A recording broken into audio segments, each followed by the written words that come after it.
Good afternoon. Bonjour, chers amis, chers collègues.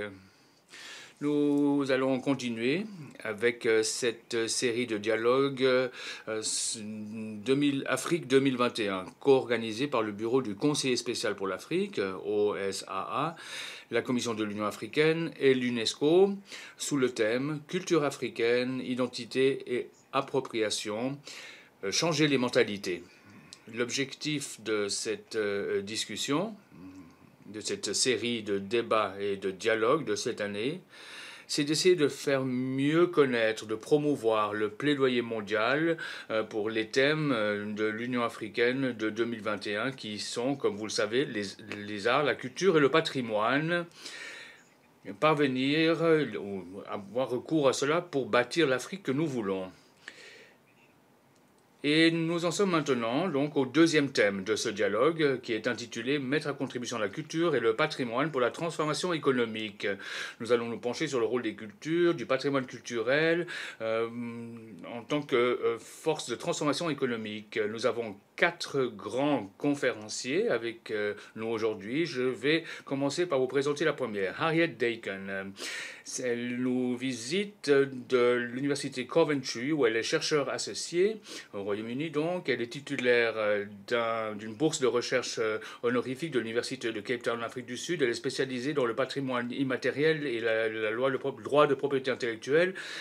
Elle a suivi des formations en histoire et en anthropologie à l'université de Cape Town. Elle a travaillé au musée de l'île de Robben Island en tant que coordonnatrice de recherche à la fin des années 90 et au début des années 2000.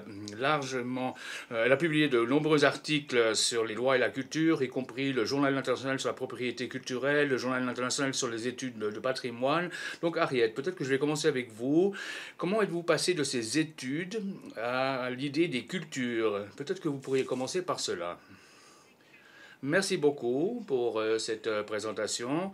Je suis très heureuse de siéger à cette table ronde. Donc, comme vous l'avez dit, j'ai une spécialisation dans le patrimoine culturel. Et alors que je travaillais comme facilitatrice à l'UNESCO pour le programme de renforcement de capacité mondiale au titre de la Convention de 2003 sur le patrimoine immatériel, j'ai assisté à des ateliers dans différents pays du monde et de nombreuses personnes m'ont demandé comment pouvons-nous gagner de l'argent avec notre patrimoine culturel tout en le protégeant.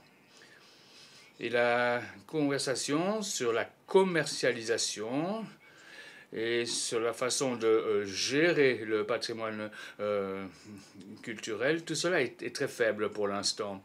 J'ai donc commencé à regardez comment d'autres pays traitent de ce problème. Le Kenya dispose d'une nouvelle loi fort intéressante. C'est la loi sur les savoirs traditionnels qui donne aux communautés des droits juridiques ou légaux à contrôler l'exploitation de leurs savoirs traditionnels ou de leurs expressions culturelles. J'ai également commencé à travailler sur des projets en Inde et au Kirghizistan. J'ai commencé à me pencher sur la propriété intellectuelle. Prenons en compte le patrimoine, les stratégies de marketing. Ils essaient vraiment d'aider les communautés, les travailleurs culturels à travailler avec les marchés de façon à protéger leur patrimoine et leurs moyens de subsistance. C'est donc vraiment très intéressant. Merci beaucoup, Harriet. C'est très intéressant en effet. Lorsque je lis certaines de vos publications, je vois que vous avez vraiment mis au point des choses très intéressantes, comme par exemple un mécanisme qui porte sur des questions intéressantes et importantes. D'où ma deuxième question. Dans quelle mesure le rôle de la culture peut-il être utilisé pour transformer l'économie, la dimension sociale et environnementale? Comment établissez-vous un lien entre ces différentes dimensions dans votre travail, ces questions de gouvernance, de culture que vous avez beaucoup développées? Merci beaucoup. Dans les projets auxquels j'ai participé, nous avons mis au point un modèle qui, d'après moi, pourrait être fort utile dans le contexte africain. Ce que nous avons fait, c'est identifier 4 questions qui sont utiles et réfléchir aux liens, aux connexions qui existent entre les industries culturelles et la transformation économique. La première question, c'est la gouvernance et l'autonomisation des travailleurs culturels. Deuxièmement, c'est le répertoire du patrimoine culturel, y compris la valeur, les connaissances et les talents qui existent. Troisièmement, la réputation, c'est-à-dire comment cela est vu par nous et par d'autres. Et finalement, de l'innovation qui est respectueuse du patrimoine. Et je pense que ce que ces quatre concepts font pour nous aider, c'est qu'ils nous obligent à réfléchir à la façon avec laquelle le développement économique est lié au développement humain et social, et avec le cadre des ODD. Et cela aide également à montrer la valeur économique des biens culturels et les liens qui existent entre eux et la valeur culturelle et comment cette valeur culturelle est ensuite communiquée. Donc en fin de compte, cela nous aide à réfléchir de façon holistique à la façon avec laquelle les travailleurs de la culture travaillent avec les marchés. Nous devons réfléchir à la gouvernance, l'autonomisation par exemple. Les travailleurs du secteur culturel sont souvent très mal rémunérés et ils ne travaillent pas de façon collective. Essentiellement, ce sont des petits commerçants. Donc, nous devons réfléchir à la façon de les soutenir grâce au principe de commerce équitable, d'organisation collective, etc. Notre projet, HIPAMS, dans ce cadre de ce projet, nous avons constaté que les travailleurs de la culture, s'ils obtiennent une bonne formation quant à leurs droits, peuvent ensuite faire enregistrer leurs droits de propriété intellectuelle, tels que des indications géographiques, et mettre en place des codes de déontologie pour le commerce équitable, pour les biens culturels. Ça leur donne donc un pouvoir de négociation face au marché. Vous savez, l'un des domaines... il y a un domaine où nous avons pensé que cela était bénéfique. Mais il y a également d'autres questions qui touchent à la question du répertoire du patrimoine. Nous avons constaté que des artistes et des créateurs culturels tendent à penser à leur connaissance culturelle comme étant quelque chose avec lequel ils sont nés et qui ne peut pas vraiment expliquer à d'autres, quelque chose d'inné, non pas d'acquis. Donc, si vous pensez que vos atouts culturels, qui sont la racine de votre patrimoine, est lié à des choses que vous pouvez ensuite placer sur des marchés, par exemple des fruits, c'est une bonne façon d'aider les personnes à réfléchir à d'autres aspects du patrimoine culturel, d'autres talents associés à ces produits. Et nous avons constaté que ce projet faisait exactement ça. Il aidait les travailleurs culturels à préparer des produits plus intéressants. Ils ont commencé à utiliser ces choses. Et c'est basé sur leurs racines. Il y a des choses, par exemple, de la musique, des chansons ou d'autres aspects du patrimoine culturel qui n'avaient pas été utilisés aussi souvent. Ensuite, troisièmement, la question de la réputation. Il est vraiment important de réfléchir à la valeur qui est placée sur le patrimoine culturel par les communautés, par les personnes qui composent ces communautés et par les consommateurs, car cela a un effet sur le prix, sur les marchés. Comme vous le savez, c'est ce qui intéresse beaucoup les gens. Et dans le cadre du projet HIPAMS, nous avons vu que si l'on communiquait la valeur culturelle, eh bien c'était un aspect important de la réputation des produits ou de ces personnes sur les marchés. C'était possible de faire la différence entre des articles faits à la main, fabriqués manuellement, et des produits produits en masse. Cela aide donc les artistes à demander un prix plus élevé pour ce qui a été fait à la main. Et nous pensons que tout ceci a aidé les artistes à être plus confiants et à avoir plus de liberté avec leurs produits et de créer de nouveaux produits pour les marchés.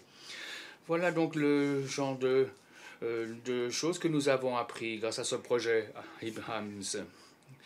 Merci beaucoup, Harriet. C'est vraiment très impressionnant. Je vous redonnerai la parole lors du deuxième tour et vous pourrez me parler des politiques et des actions que vous avez proposées.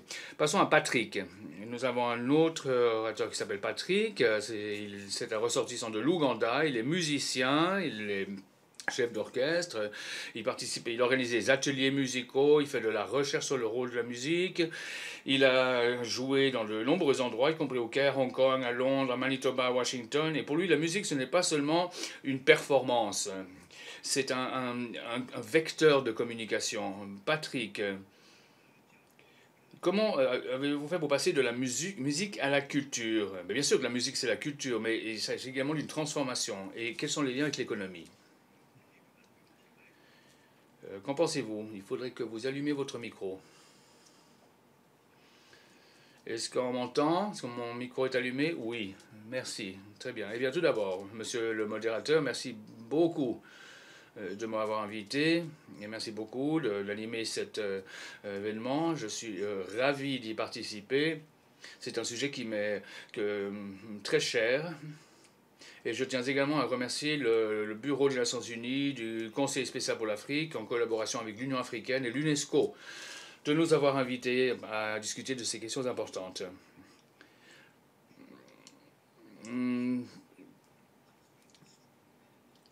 Avant de vous parler de mon éducation, de mon passé, comme vous le savez sans doute, il y a eu un incendie très grave en Afrique du Sud qui a détruit de nombreux objets artistiques. C'est terrible. Et nos cœurs et nos pensées vont au peuple de Cape Town et bien sûr à l'université.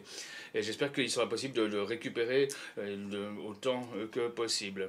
Maintenant, pour ce qui est de mon passé, j'ai grandi à Ouganda, en Ouganda, autour des 7 collines de Kampala. Et comme je l'ai dit, j'ai grandi dans 2 mondes parce qu'il y avait le monde politique et les difficultés économiques qui étaient toujours présentes et qui continuent à être présentes dans de nombreuses régions de l'Afrique et ailleurs. Et c'était un monde très dur, c'était dur de suivre. Mais d'un autre côté, j'ai également grandi dans un monde où la musique m'a donné un espace où je pouvais respirer. Et grâce à la musique, j'ai trouvé un appui spirituel. Ça m'a aidé pour mon bien-être mentalement. Ça m'a aidé à me concentrer. Mais parfois, j'ai réussi à gagner de l'argent en enseignant à jouer du piano. Et comme vous le savez probablement, il y a de nombreuses personnes riches, il y a de nombreux nantis en Afrique aussi. Et parfois, ces personnes ont des pianos, mais elles ne savent pas les jouer. Donc, je les invitais chez moi et je leur donnais des cours chez moi. J'ai également fait des concerts et participé à des événements, souvent dans des églises. Et je me suis rendu compte qu'il y avait un moyen de vivre en tant que musicien.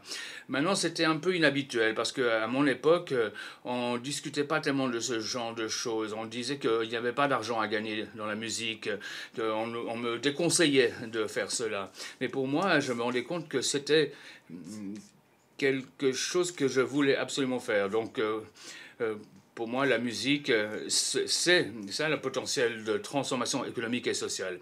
Merci Patrick. C'est très intéressant car vous nous parlez de transformation sociale. Quels sont des exemples de stratégies effectives pour accroître le rôle de la culture, pour la promotion de la participation économique et sociale, la transformation, notamment pour les plus vulnérables, comme vous,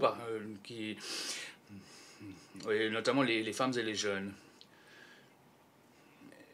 Je crois que l'un des domaines sur lesquels on doit se pencher, et peut-être que Harriet et vous l'avez déjà mentionné au début, c'est la question des mentalités, changer les mentalités. Je crois que c'est un thème qui revient sans cesse. Il faut refaçonner, changer les mentalités pour qu'on comprenne que la musique, ça ne vient pas de nulle part. Si vous êtes bête en tant que musicien ou artiste, vous n'allez jamais avancer. Il faut plus de chez nous, HB venant de l'Afrique. Nous avons de personnes qui sont des architectes, car il y a des talents incroyables sur ce continent. De nombreuses jeunes personnes souhaitent contribuer. Mais on leur demande d'être des comptables, de travailler dans la finance. Il n'y a rien de mal à cela, bien entendu. Mais on se rend compte qu'on a parfois des dons, des talents différents. Nous devrions permettre à nos étudiants d'étudier ce qu'ils souhaitent et de voir ce qui existe réellement. Il faut plus de créativité, d'innovation. Nous devons ouvrir nos bras et accueillir les bras ouverts l'agenda de transformation.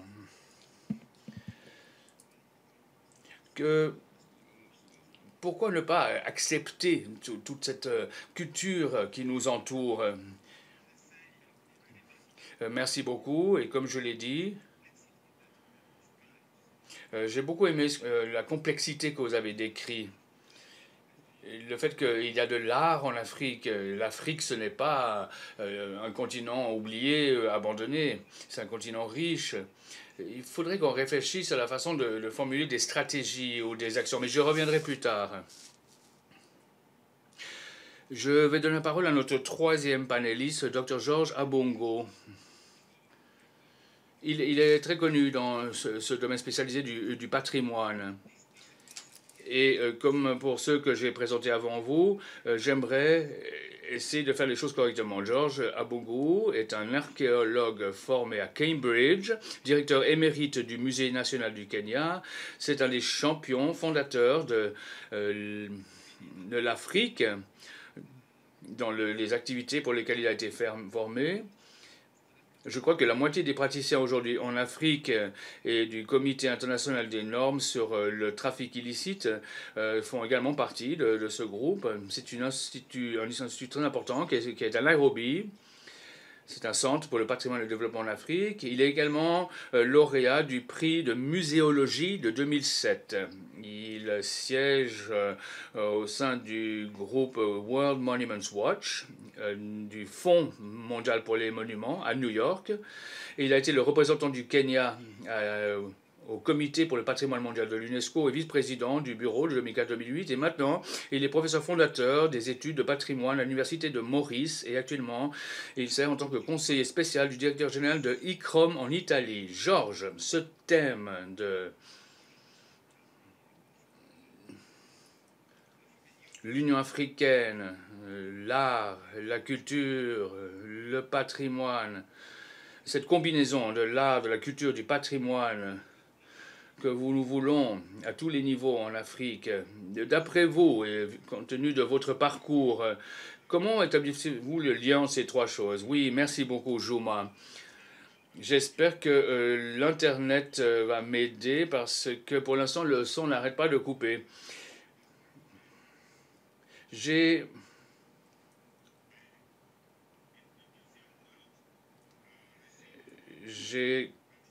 constaté, d'après mon expérience, j'ai beaucoup appris de mon expérience du monde des musées.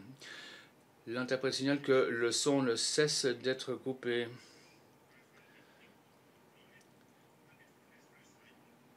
J'ai commencé comme stagiaire et je suis monté dans les rangs jusqu'au niveau de directeur général des musées nationaux du Kenya, une institution de plus de 1500 personnes employées. J'ai également étudié la culture, j'ai fait des études biomédicales.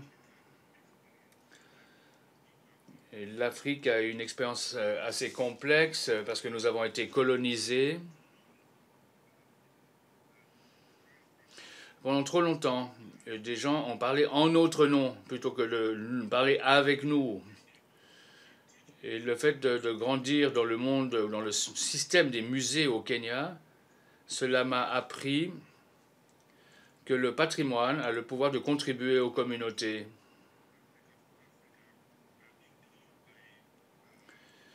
Il faut qu'on fasse entendre notre propre discours de l'Afrique pour l'Afrique, avec les Nations Unies et l'UNESCO et l'Union africaine. Car si vous faites quelque chose pour moi, mais sans moi, vous êtes contre moi. Et ça a toujours été mon sentiment. Lorsque l'on travaille avec les communautés, on ne fait que développer les capacités qui sont déjà sur place, ils font partie de leur patrimoine. Ce qu'il faut, c'est travailler avec eux, de concert, main dans la main, pour que le meilleur puisse en sortir, car il y a beaucoup de potentiel. J'aimerais dire que hier, je parlais de culture et de développement durable, et j'ai parlé des objectifs de développement durable, les 17 d'entre eux, et je me suis rendu compte que la culture, même si elle n'est pas mentionnée spécifiquement, elle s'applique directement à 11 d'entre eux, y compris pour les partenariats, l'objectif numéro 17, et de même pour la pauvreté, qui est le premier objectif, les questions de paix, de règlement des conflits. Dans tous les cas, il s'agit de questions culturelles. Et la culture et le patrimoine y contribuent directement. Donc, le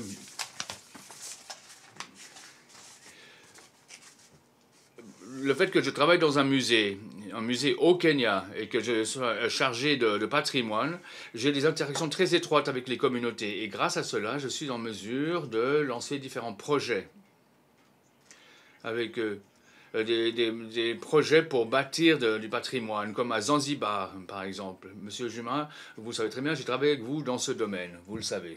Ouais.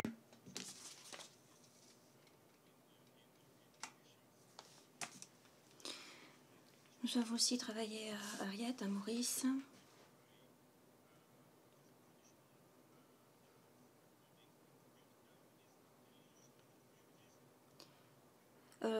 Malheureusement, en raison de la mauvaise qualité du son, l'interprète doit suspendre l'interprétation. Heritage that they value.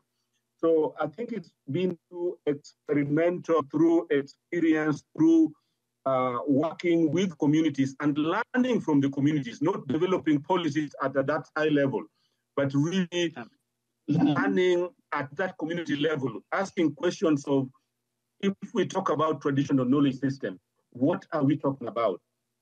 How have people managed this? How have they used it? How have they maintained it? Can we actually use those mechanisms that they have used to apply to the current situation?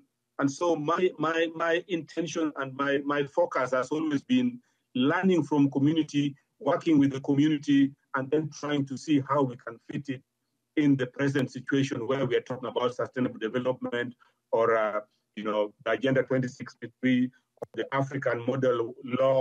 Remarque de l'interprète, l'interprétation n'est pas assurée compte tenu de la mauvaise qualité du son. So as a powerful tool for development.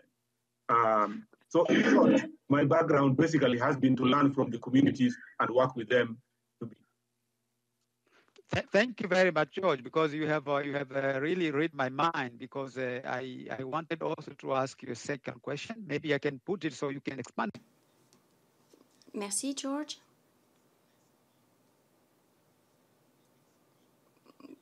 Enseignement tiré de l'expérience, il faut promouvoir les solutions locales, les innovations pour mettre en œuvre les ODD. Est-ce que vous pouvez entrer davantage dans les détails?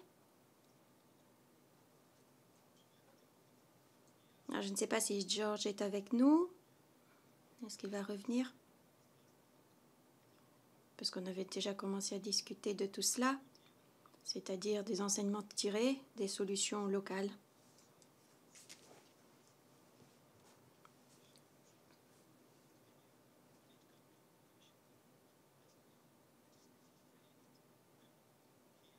Donc, il essaie de trouver des solutions à Maurice, à Zanzibar, au Kenya.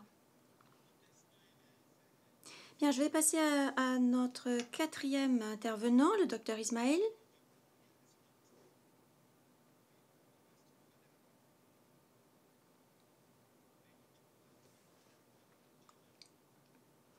Qui a un doctorat d'ethnologie, de géographie et d'études islamiques de l'Université de Beyrouth, République de Beyrouth, République fédérale d'Allemagne.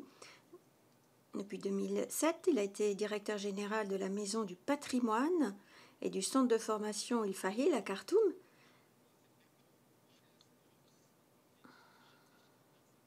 Il est membre de plusieurs conseils, y compris le Conseil national soudanais pour le patrimoine et le développement des langues.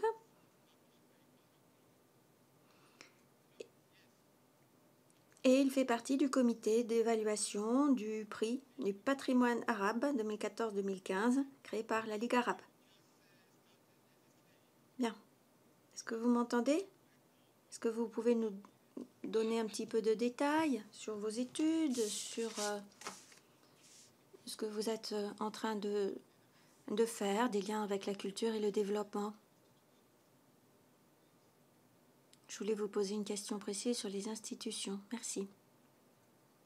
Merci beaucoup. Merci à l'Union africaine et à l'UNESCO d'avoir organisé cette réunion. En raison de la mauvaise qualité du son, l'interprète doit suspendre l'interprétation. In Sudan and in Egypt, I studied sociology and anthropology and folklore. And then I completed in Germany, in Bayreuth University. I did my PhD there in ethnology, geography, and Islamic studies. I worked in Sudan in the Folklore Research Center until 1985. Then I joined Bayreuth.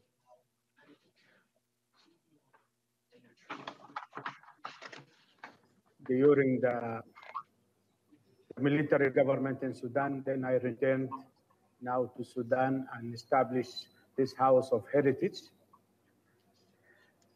Also, I work as a facilitator, my colleague Harry, for the UNESCO. And during the last 4 years, we managed to do a very good job here in Sudan. I facilitated, of course, in other countries outside, in Egypt, Jordan, and the Arab Gulf countries, Saudi Arabia. But during the last 4 years, we've been working in Sudan. We were able to train 200 plus young people in the field of heritage, community participation. L'interprétation n'est pas assurée compte tenu de la mauvaise qualité du son. Nomination of elements to the UNESCO list. It was a very good job. Moreover, we were able also to write for the first time in Sudan a strategy and a policy for the safeguarding of the tangible cultural heritage. This is in the part of heritage, but also we have some work on culture as general.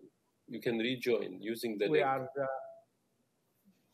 yes, we are working on a strategy also for culture. And because now Sudan, you know, is facing many difficulties. So this is the role of culture and heritage is very important for us. Yes. Okay. Thank you very much, Ismail. Now, Dr. Ismail, I want to... Merci. J'ai une question précise à vous poser. Vous travaillez avec des institutions, avec Georges. Vous avez parlé d'institutions efficaces, inclusives, à tous les niveaux. Elles sont cruciales pour la décennie d'action, pour les ODD. Donc comment est-ce que la culture peut contribuer à créer des institutions répondant aux besoins des citoyens, notamment des plus vulnérables, compte tenu de la situation du Soudan?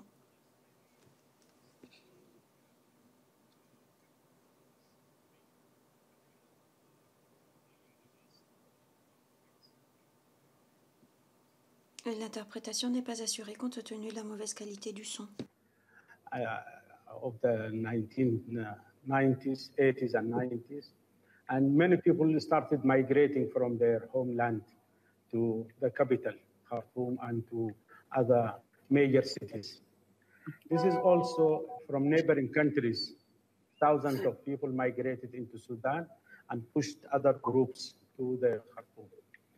From 1990, we had very bad governors in Sudan, very fanatic. They did not respect religious or ethnic diversity or human rights. L'interprétation n'est pas assurée compte tenu de la mauvaise qualité du son et du bruit de fond. In southern Sudan, in Darfur and Kordofan, South Kordofan, and the Blue Nile to the border of Ethiopia. All these places, they witnessed civil war, and many people started also migrating to the capital and to other places in Sudan. Now, the major thing that we are facing now is how culture and heritage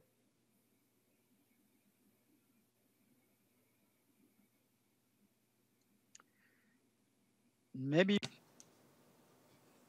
Bien, nous allons peut-être revenir plus tard, Dr Ismail, parce que nous n'entendons plus.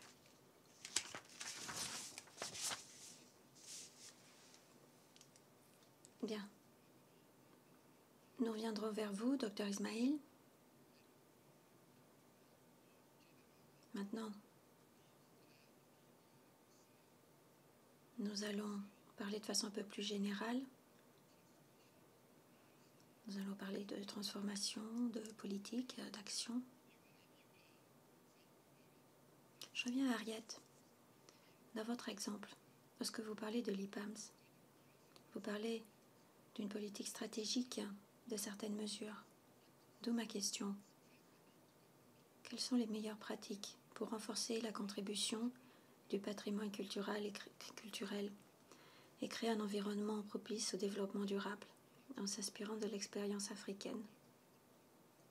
et aussi de l'expérience d'autres pays non africains pour mettre en œuvre le programme à l'horizon 2030, bien sûr, mais surtout le programme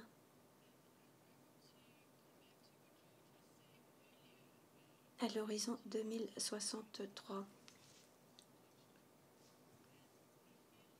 Merci, Mohamed. Je veux revenir à ce que Georges disait plus tôt au sujet des attitudes. Et la première question consiste à réfléchir à la façon dont nous valorisons le patrimoine africain localement et la façon dont nous projetons cette valeur au niveau international. La culture africaine a souvent été dénigrée, réprimée, considérée illégale parfois par certains. Je crois qu'il y a une évolution maintenant. Nous avons un héritage en ce sens que l'art et la culture sont souvent considérés comme secondaires, comme une source de dépenses des deniers publics. Et les Africains apportent encore beaucoup plus de biens créatifs qu'ils n'en exportent. Je crois que nous devons commencer à réfléchir à la culture africaine, aux cultures africaines, comme une sorte de pouvoir indirect. Et deuxièmement, je pense que nous devons investir dans le secteur culturel au service du développement durable. D'autres ont dit que c'était finalement une sorte de ressource à exploiter. Donc, quelles sont les mesures concrètes que nous pouvons prendre?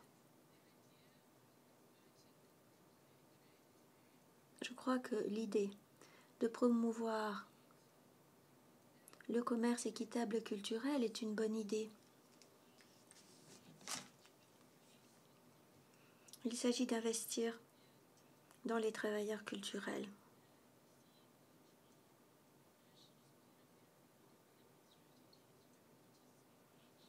Dans certains pays, la promotion culturelle fait partie de la stratégie nationale.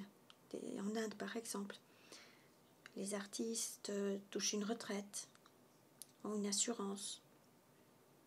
Et je crois que des politiques au niveau national en Afrique peuvent également être utiles. Ça peut protéger les artistes contre l'exploitation et le détournement.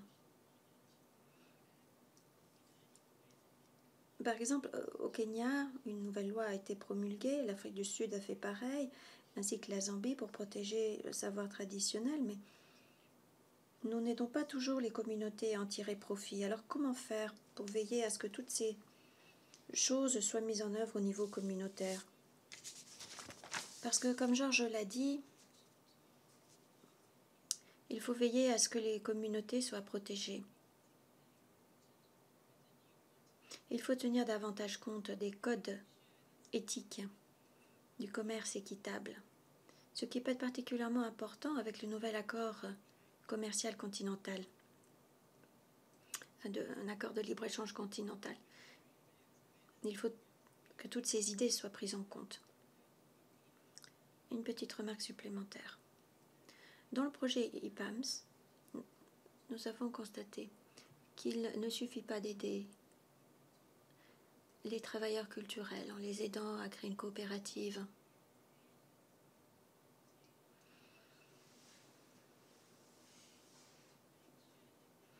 En fait, le secteur culturel a besoin d'un marketing, d'un soutien financier, d'un soutien en matière de propriété intellectuelle personnalisée. Et en pleine pandémie, il y a la possibilité de tirer profit de la révolution culturelle numérique, de la révolution numérique. Et je crois que le patrimoine culturel doit jouer un rôle plus important et devenir davantage la marque de fabrique du continent. Un continent qui devient une sorte de pôle culturel. Il y a tellement de richesses sur ce continent que nous devons vraiment la transmettre. C'est insuffisant pour l'instant. Il faut une stratégie internationale. Il faut compter sur la diaspora africaine. Il faut qu'elle nous aide dans cet exercice de marque de fabrique, mais il faut aussi qu'elle nous aide à aider les secteurs culturels locaux. Merci, merci infiniment. Patrick, je me tourne vers vous. Quelles sont les meilleures pratiques pour renforcer la contribution de la culture à la création d'un environnement propice à la mise en œuvre du programme 2063? Alors, j'évoquerai la question de l'éducation, notamment parce que ma mère était enseignante. Comme l'a dit Nelson Mandela, pour revenir à l'Afrique du Sud, l'éducation est un des outils les plus puissants qui changent le monde. Alors je crois que la question de l'éducation est très importante. Ce sont les fondations finalement. Et ici en Afrique, on promeut les sciences, les technologies, les maths, la technique, la technologie.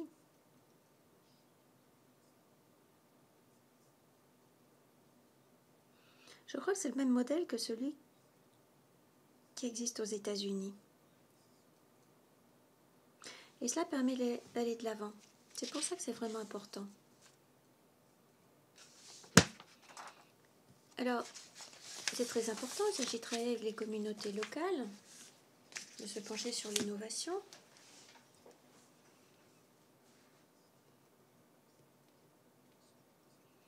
L'éducation est cruciale. Il ne suffit pas de dire qu'il suffit d'étudier la musique, etc., ou qu'il ne faut pas étudier la musique parce qu'on ne va pas gagner d'argent. Imaginez le Soudan, l'Ouganda, l'Afrique du Sud. Imaginez si ces pays disaient qu'on ne peut pas avoir son diplôme de lycée, son bac, sans avoir pris tel ou tel cours d'art. Voilà ce que nous devons faire, c'est très important. Il ne faut pas voir dans l'éducation quelque chose qui permet d'avoir un gain économique simplement.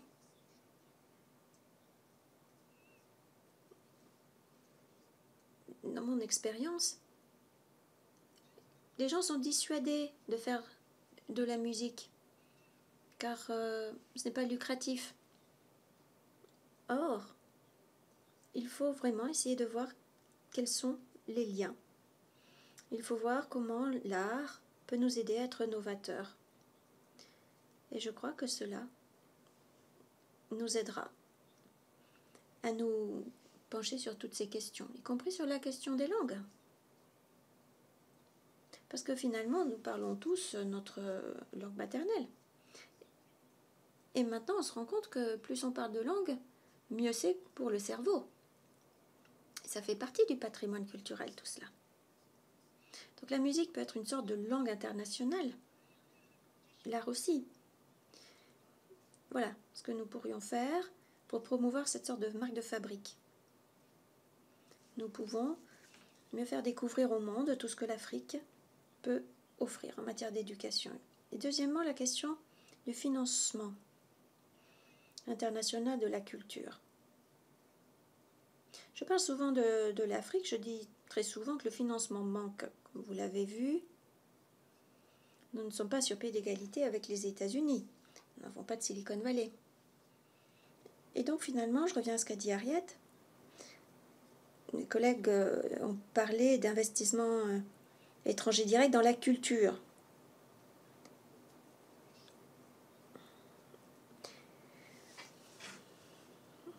Et cette question a été évoquée, notamment dans un article dans le Guardian. Donc la question, finalement, c'est de savoir comment nous allons agir, comment nous allons trouver le financement. On pourrait avoir des sortes d'IED culturels. Comment faire en sorte que nos musées fonctionnent vraiment. Je reviens à ce que fait Georges. Et si on prend l'exemple de l'Afrique du Sud, par exemple, Nous en avons parlé. Et puis je voudrais aussi évoquer la question de la propriété intellectuelle. La dernière fois que j'ai fait des recherches, j'ai constaté qu'il y a beaucoup de pertes d'argent compte tenu de la piraterie. Question du piratage, question très, très complexe. Et donc, il faut agir de façon inclusive. Il faut qu'il y ait un dédommagement pour la propriété intellectuelle, pour les Maasai et autres. Merci. Merci beaucoup. Je vais maintenant donner la parole au docteur Abungo. Depuis le tout début, vous avez mis l'accent sur les solutions locales. Les choses doivent commencer en Afrique. Quelles sont les meilleures pratiques pour renforcer la contribution du patrimoine culturel, pour créer un environnement favorable pour le développement durable, et notamment en s'inspirant de ce que vous avez dit, à savoir que les choses doivent venir de l'Afrique elle-même pour la mise en œuvre du programme à l'horizon 2063. On ne vous entend pas, Georges. Votre micro est coupé, je crois. J'aimerais redire que moi, je crois beaucoup au niveau local, au terrain et aux capacités des communautés pour diriger. Et pour l'Afrique, c'est quelque chose de très spécial, car nous vivons dans la culture, nous respirons la culture. Et ce n'est pas quelque chose dont on parle comme si c'était extérieur. C'est en nous, on le pratique tous les jours, et c'est un avantage. Le problème avec les décideurs politiques, c'est qu'ils ne nous écoutent pas. Ils nous écoutent à peine. Ils pensent qu'ils savent tout. Et donc nous travaillons pour eux, alors qu'ils ne sont pas conscients que la culture, c'est quelque chose qui a grandi pendant des années, au fil des générations, que c'est à l'intérieur des communautés, c'est intégré dans les communautés. Donc il faudrait qu'on nous écoute. Et ces gens pourraient beaucoup apprendre. Je vais vous donner quelques exemples. Mais avant cela, je crois qu'il y a un certain nombre de questions qu'il faudrait prendre en considération. Tout d'abord, il y a l'identification. Nous devons aller dans les communautés et identifier ce qu'il y a, ce qui est présent. La deuxième chose, c'est la reconnaissance. Il faut reconnaître ce savoir, ces connaissances. Il faut reconnaître le pouvoir de ce patrimoine que détiennent ces personnes. Même au niveau des villages, troisièmement, l'appui, le soutien. Nous devons les appuyer pour qu'ils puissent utiliser au mieux ce dont ils disposent. Et ça revient toujours à cette question de changer les mentalités, changement de mentalité. Il nous faut un changement complet de paradigme. Il faut décoloniser les gens. Là, je parle de la façon avec laquelle nous avons été élevés. Même dans notre langue, nos langues ne sont même pas reconnues. Si vous parlez votre langue, votre propre langue, on vous écarte, on vous ignore. Il faut donc décoloniser votre esprit, décoloniser le processus éducatif, décoloniser les pratiques. Mais on peut faire cela que si on établit un lien avec les communautés, si on les écoute. Donc l'écoute est très importante. Prenons la question des ODD. Quelles sont les questions principales? L'une d'entre elles, c'est l'environnement. En Afrique, la culture a toujours protégé l'environnement. Du Kenya, d'où je viens, je peux vous donner un exemple. Un site mondial, du patrimoine mondial pour les Kayas. Il s'agit de forêts sacrées. Ce sont des forêts qui sont gérées par les communautés. C'est l'un des rares endroits dans le monde qui figure aux listes de 2 conventions de l'UNESCO. La convention de 2003 sur le patrimoine immatériel et la convention de 1972. Il y en a très peu de ces endroits dans le monde. Et pourquoi? Parce que les communautés ont toujours apprécié leur environnement. Et grâce à eux, et par leur intermédiaire, les botanistes, les zoologistes et d'autres ont effectué de nombreuses recherches sur des plantes médicinales, en utilisant les savoirs de la communauté. Beaucoup de choses ont été découvertes dans cette forêt car ces endroits ont été protégés. Donc lorsque l'on parle de protection de l'environnement et des ODD, si on ne parle pas de Kaya, de quoi parle-t-on exactement? La deuxième question, c'est le changement climatique. Le changement climatique, en Afrique, il y a beaucoup d'endroits où les communautés se battent pour les ressources, notamment dans les zones arides ou semi-désertiques. Regardez le Soudan, regardez la Somalie, regardez le nord du Kenya, regardez le Sahara. Mais grâce à ces anciennes luttes, ces anciens combats, ils ont également développé des systèmes traditionnels de règlement des conflits pour la paix. Mais pourtant, on n'étudie pas cela, on ne s'en sert pas. On ne veut pas traiter directement avec eux. Et maintenant, le changement climatique est en train de créer de nombreux problèmes. Si on ne traite pas de la question du changement climatique, cela va créer des conflits. Il faut que l'on retourne vers les communautés, il faut que l'on comprenne leur système de savoir traditionnel, de règlement des conflits traditionnels.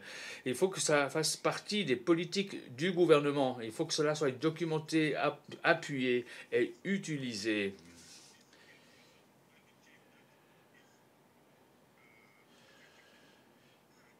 Ce sont des personnes qui existent malgré l'influence du changement climatique qui, en effet, est en train de les toucher. Et dans les musées nationaux, des livres ont été publiés sur le règlement des conflits chez les éleveurs.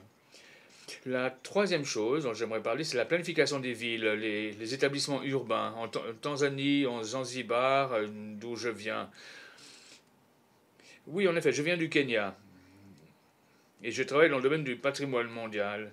Mais il y a une chose dont je suis particulièrement fier, c'est ce que nous avons fait. Parce que les savoirs traditionnels, l'architecture traditionnelle, la façon avec laquelle ils produisent leur art, eh bien tout cela c'est en train de disparaître. Donc les musées nationaux travaillent avec le gouvernement du Kenya pour mettre au point une politique qui recommande que l'on crée une école de formation pour revitaliser et développer la culture swahili. Et c'est devenu l'un des endroits ayant connu le plus de succès. Ce centre a réuni l'Union européenne, l'OIT, le PNUD, le gouvernement du Kenya. Et grâce à cette institution, de très nombreuses personnes ont pu faire revivre cette culture, ont pu être formés dans cet art et dans toutes sortes d'autres choses. Et je peux vous dire qu'il y a maintenant des personnes qui ont leur propre entreprise à Mombasa et à Lamu. Ce sont des personnes qui gèrent ce patrimoine mondial. Ce sont ces personnes qui restaurent des maisons dans ces endroits. Il s'agit de pratiques concrètes de conservation durable. Cela permet de réhabiliter et d'appuyer la culture. Une autre observation que j'aimerais faire rapidement. Patrick et Harriet ont également parlé de la question des systèmes de savoir traditionnels. L'Afrique du Sud.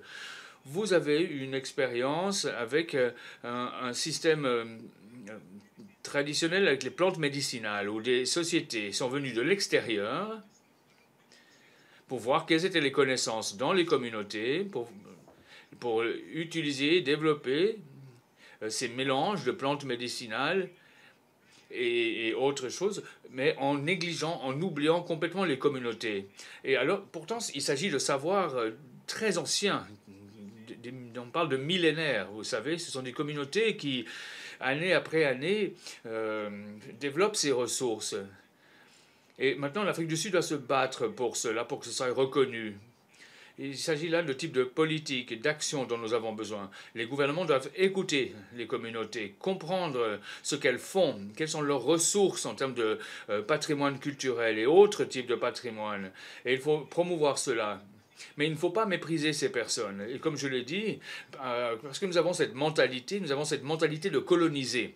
Nous devons commencer par nous-mêmes. Nous devons nous décoloniser et reconnaître que dans un village donné, dans une maison particulière, dans un lieu politique, il y a des ressources en termes de patrimoine, un patrimoine vécu, vivant, qui est pratiqué. Il y a des ressources qui sont viables, qui peuvent appuyer les communautés, car ça fait des générations et des générations que cela les a nourris. Il s'agit d'écouter, de reconnaître, de faire, d'appuyer. Merci beaucoup, Dr Mbogouche, c'était excellent. Je donne la parole au Dr Ismail.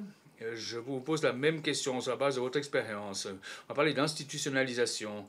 Quelle est la meilleure pratique pour renforcer la contribution du patrimoine culturel, pour créer un environnement propice pour le développement durable, sur la base de votre expérience dans la mise en œuvre du programme à l'horizon 2030, bien sûr, mais aussi le programme 2063.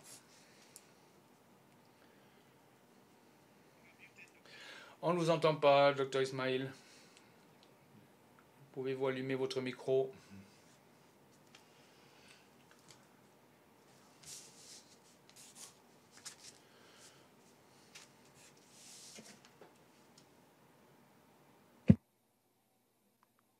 Still, we cannot hear you. Your mic is muted. On ne vous entend pas. Votre micro est toujours coupé. Not yet. Yes, now yes. Yes.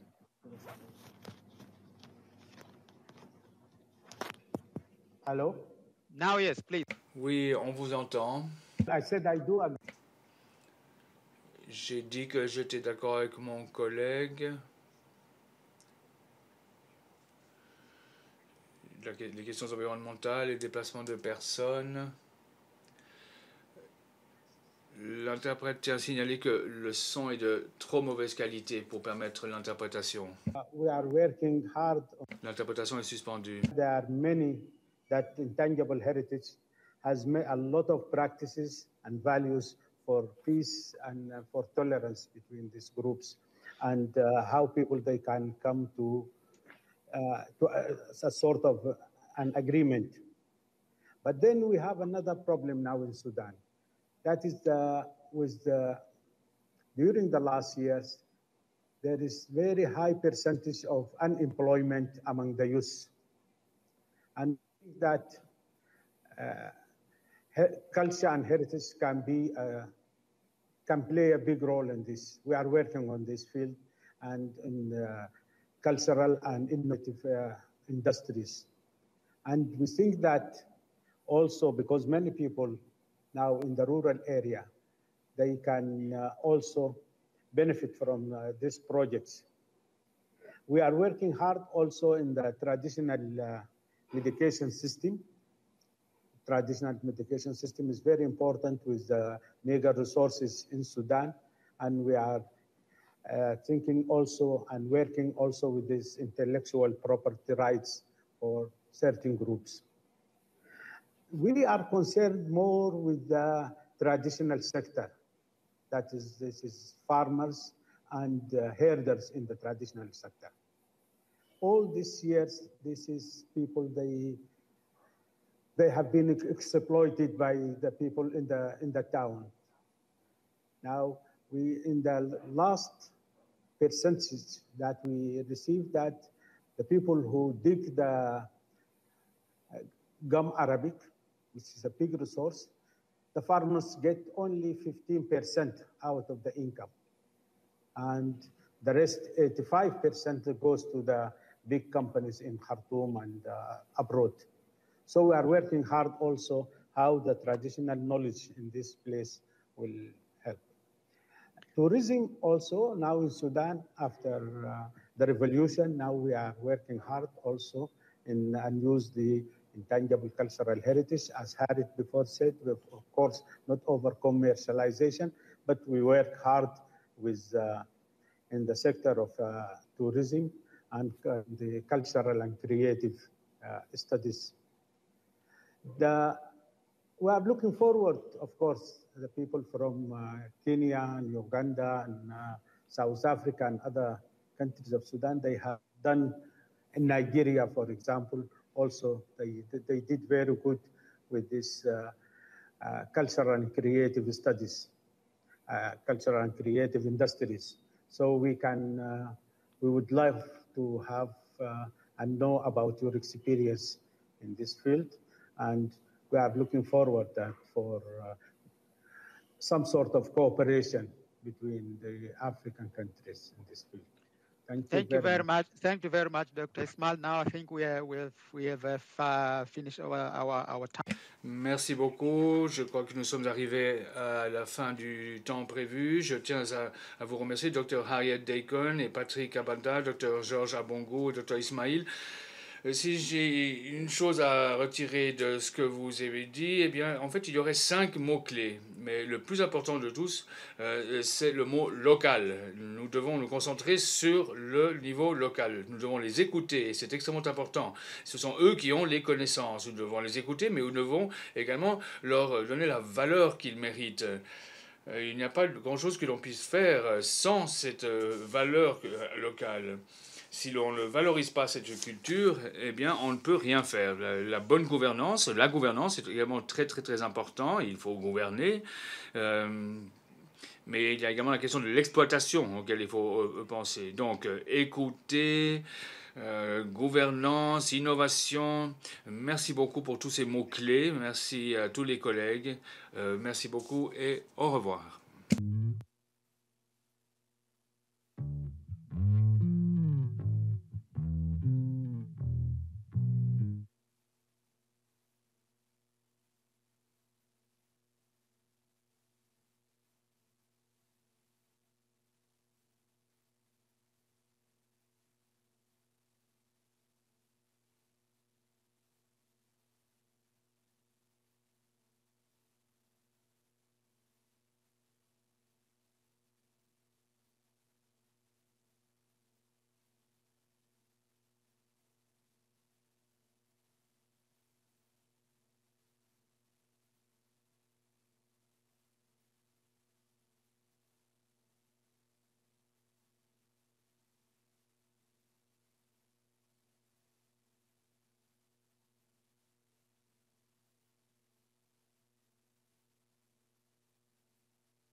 La culture est un des atouts les plus importants à utiliser pour rétablir et raviver notre économie, tout en produisant du sens.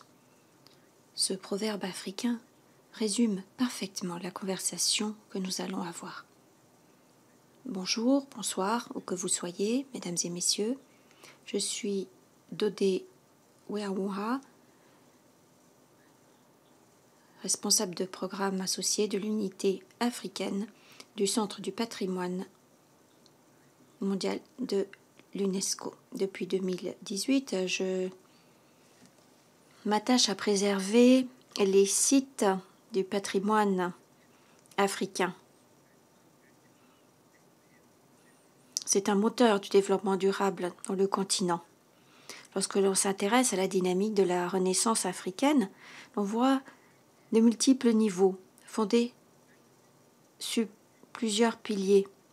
Premièrement,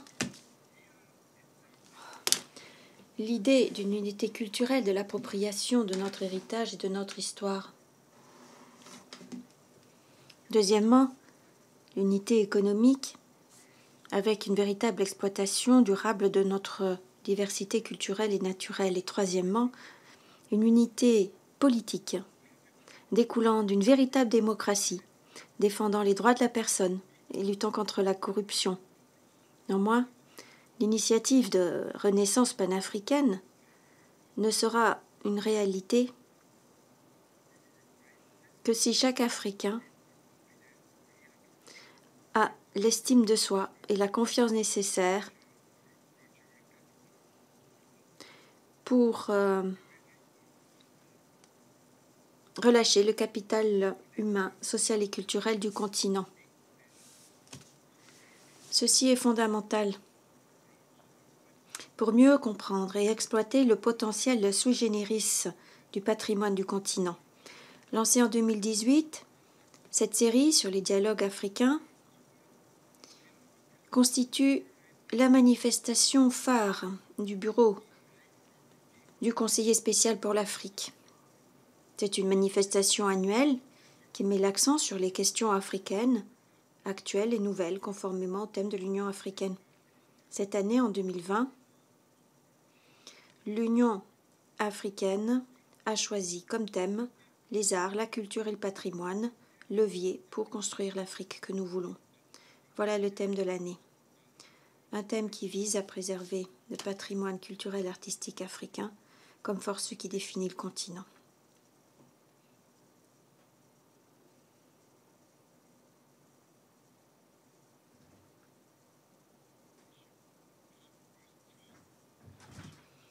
Interruption du son. Malheureusement, cette force a eu des répercussions sociales de taille sur le continent, et notamment sur notre culture. En parallèle à la crise sanitaire, nous sommes en proie à des problèmes électoraux, à l'insécurité, à des attentats terroristes, à des conflits et des problèmes socio-économiques de longue date. Autant de facteurs supplémentaires qui s'ajoutent à la longue liste d'obstacles à l'utilisation de la culture comme force de développement. Le thème d'aujourd'hui, capital humain, culture et patrimoine, est un thème complexe qui ne peut être abordé que grâce à de multiples perspectives, historiques, anthropologiques, sociologiques et économiques. Pour m'aider dans cette noble tâche, je suis accompagnée de 4 experts africains sur la culture africaine, y compris le professeur Shadrack Chirikouré.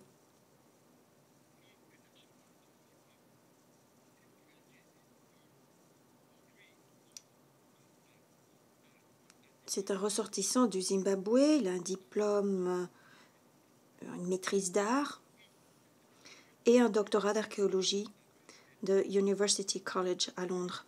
Il est professeur au département d'archéologie de l'Université du Cap et est à la tête de 2 centres de recherche, le pôle du patrimoine africain et le centre de recherche, et il est professeur du laboratoire d'archéologie également. En outre, il est professeur de British Academy Global à l'école d'archéologie d'Oxford. Il est également chargé de recherche à Cambridge. La formation, les études universitaires qu'il a suivies portent sur l'histoire africaine, l'anthropologie, la gestion du patrimoine et l'économie politique. Bienvenue, professeur. Ma première question est la suivante. L'Afrique a un capital humain considérable et de multiples cultures qui pourraient tout naturellement contribuer à sa croissance et au développement durable. Néanmoins, le continent s'efforce à débloquer son potentiel sui generis. Selon votre expérience, quelles sont les principales causes profondes historiques? Merci.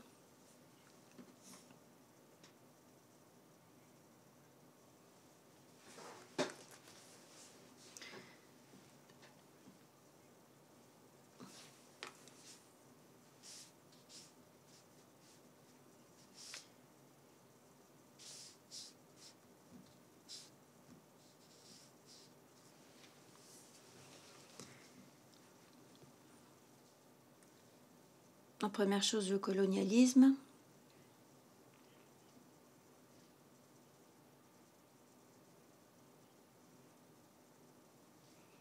La mauvaise qualité du son ne permet pas une interprétation complète.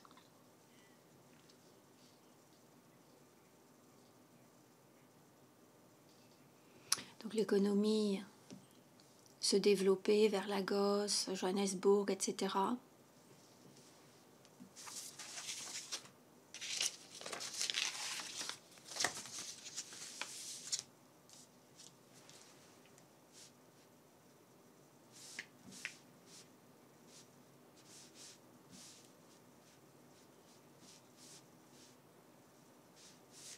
Le système éducatif était là pour appuyer le projet colonial, ça n'a jamais été amendé. Donc nous avons un système éducatif.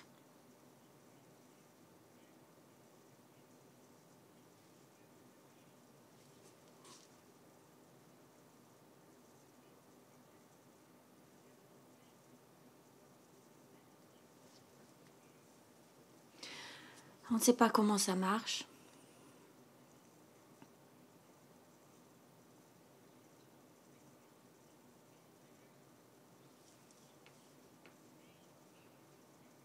Voilà la principale raison pour laquelle les Africains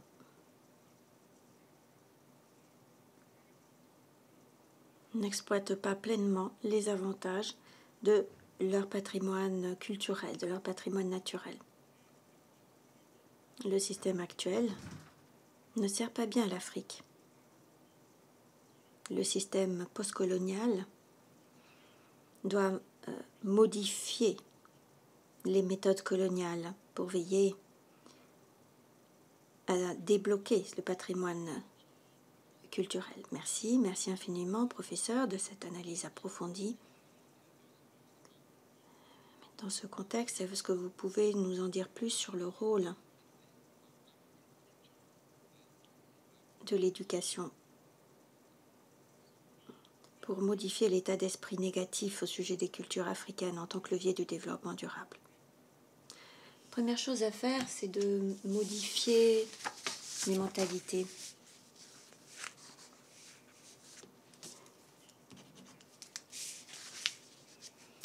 À l'heure actuelle, c'est toujours la même chose. Nous avons les mêmes résultats. La prospérité nous échappe. Pourquoi est-ce le cas au Ghana? Au Nigeria? Dans les autres pays africains?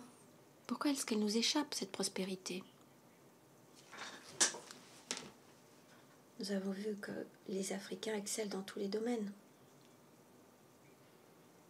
Nous avons des Africains PDG, ministres, etc. Donc, il s'agit d'un système qui n'a pas bien fonctionné. Il nous faut donc trouver des solutions. Il ne suffit pas de discuter, il faut trouver des solutions, définir les priorités. Avoir une éducation globale intégrée, combinant la culture, les sciences, le commerce, l'informatique, l'entrepreneuriat, etc., pour trouver des solutions à tous les problèmes qui touchent le continent. Donc plutôt que de voir les problèmes, nous devrions plutôt voir toutes les occasions à saisir. Elles sont partout. C'est ce que nous essayons de faire avec ce pôle patrimoine à l'Université du Cap. Merci infiniment, professeur. Nous avons maintenant l'honneur de souhaiter la bienvenue à notre deuxième intervenant, le professeur Ola Udoku, qui est britannique et africaine, est architecte et occupe la chaire d'architecture de l'école d'architecture de Manchester depuis 2017. Elle était auparavant conférencière en architecture et doyenne internationale pour l'Afrique de l'Université d'Édimbourg. Elle est également membre de l'Institut nigérian des architectes et de l'Institut royal des architectes britanniques. Ses recherches portent surtout sur l'architecture moderne en Afrique de l'Ouest, l'histoire de l'architecture, le monde de l'éducation en Afrique et les questions contemporaines liées aux infrastructures sociales pour les communautés minoritaires dans les villes de l'Ouest et du Sud. Elle s'intéresse également à la conception environnementale et appuie l'égalité dans le monde universitaire. Bienvenue, professeur. Merci infiniment. Je voudrais commencer par une citation qui est la vôtre en réalité, professeur. Vous avez dit que le partage de l'information, la diffusion du patrimoine immatériel de l'Afrique ont des répercussions significatives sur la culture et le développement de l'Afrique. Donc, quel est l'impact de cette façon traditionnelle de promouvoir et de partager des informations? Merci. Merci de m'avoir invité. Alors, je voudrais dire que nous comprenons tous notre patrimoine. Les premières histoires, ce sont celles que nous avons entendues de nos grands-parents.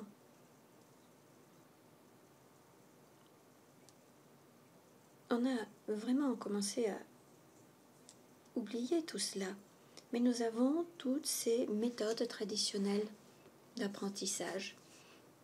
Et tout cela nous lie intimement à notre histoire. Mais à l'heure actuelle, notamment lorsque nous regardons l'environnement construit, nous voyons quelle est la situation, mais en réalité nous devons établir notre histoire orale à notre compréhension de la culture. Et c'est ce discours que nous devons communiquer à nos enfants, à nos étudiants, et ainsi de suite. Donc pour moi, lorsque je travaille en Afrique, je me rends dans des écoles, dans des universités. Je parle à des étudiants de licence. Mais je discute aussi de l'histoire de tous les endroits dont nous parlons. Au Ghana, par exemple, à Jamestown, nous avons un quartier historique, créé à l'époque victorienne par les Britanniques. Mais on y trouve des gens qui se souviennent très bien de leurs parents, qui se souviennent de l'apparence de leur quartier dans les années 40, 50, avant l'indépendance du Ghana. Alors, je peux dire à mes étudiants de lire des livres, mais je peux également les encourager à discuter avec tous ceux qui sont les viviers de cette histoire, par exemple les mères ou des personnes âgées. Et donc nous établissons ce lien avec les étudiants. Parfois on a même des images. Et nous avons donc un lien entre le présent et le passé.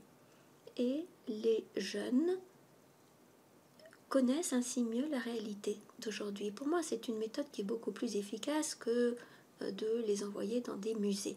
Il nous faut vraiment ce lien avec les détenteurs de l'histoire, parce que nous avons toujours eu ces détenteurs de l'histoire en Afrique. Merci. Merci infiniment, professeur. Donc là, nous avons le rôle de la diaspora africaine, de la société civile qui peut protéger notre territoire, notre patrimoine pour débloquer ce potentiel. Quel est ce rôle? Oui, c'est la même chose. Là, je voudrais vous parler du Brésil. Le Brésil a une culture absolument formidable, mais la diaspora a commencé maintenant à rétablir les liens avec le Nigeria. Nous avons la capoeira, qui appartient au patrimoine immatériel. Vous savez, il y a là un lien avec le Nigeria. Donc nous avons un lien à la diaspora, qui a discuté avec le réseau de la capoeira au Brésil. Ils sont venus à Lagos. Je reviens également au Ghana. Nous avons eu un projet, Racine,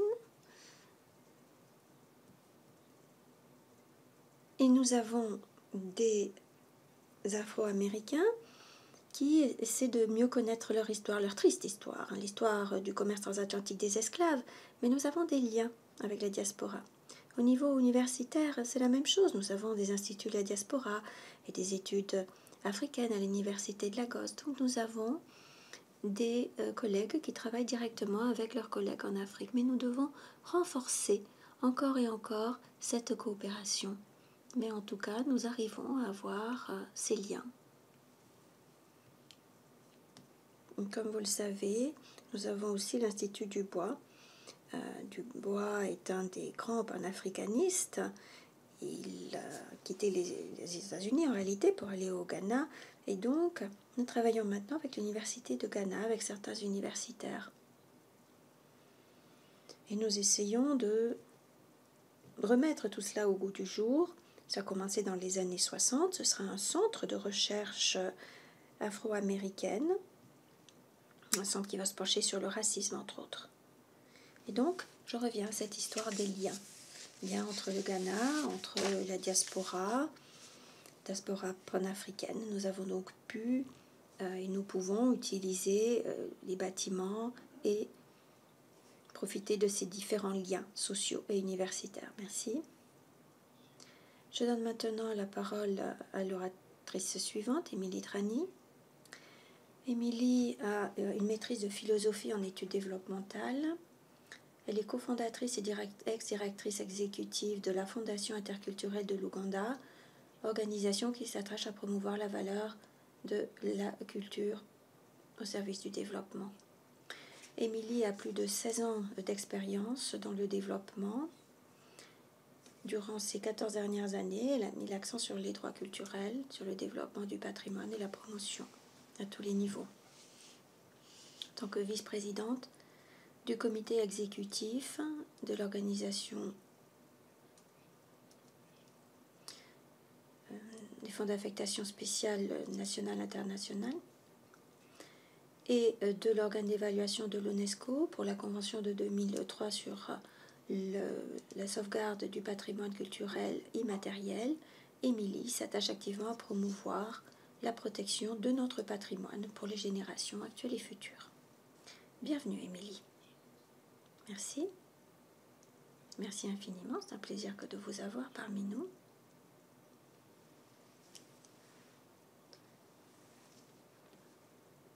Première question. Comment est-ce que l'Union africaine et les gouvernements africains peuvent mettre à contribution les communautés et le système de savoir traditionnel au service de la paix, de l'inclusion sociale, de la croissance économique? Merci de m'avoir invité. Première question. Dans quelle mesure est-ce que l'Afrique et l'Union africaine reconnaissent le patrimoine culturel africain ?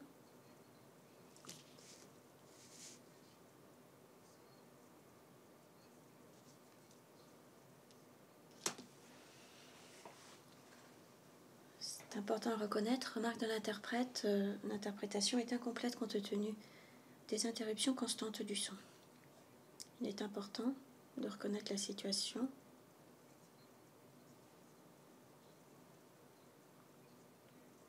C'est un élément très important pour établir les traditions qui se meurent. Il faut veiller à ce que la cohésion sociale puisse être rétablie au-delà des frontières. Il faut également reconnaître le rôle de la gouvernance pour la sécurité, la résolution des conflits, la coexistence pacifique.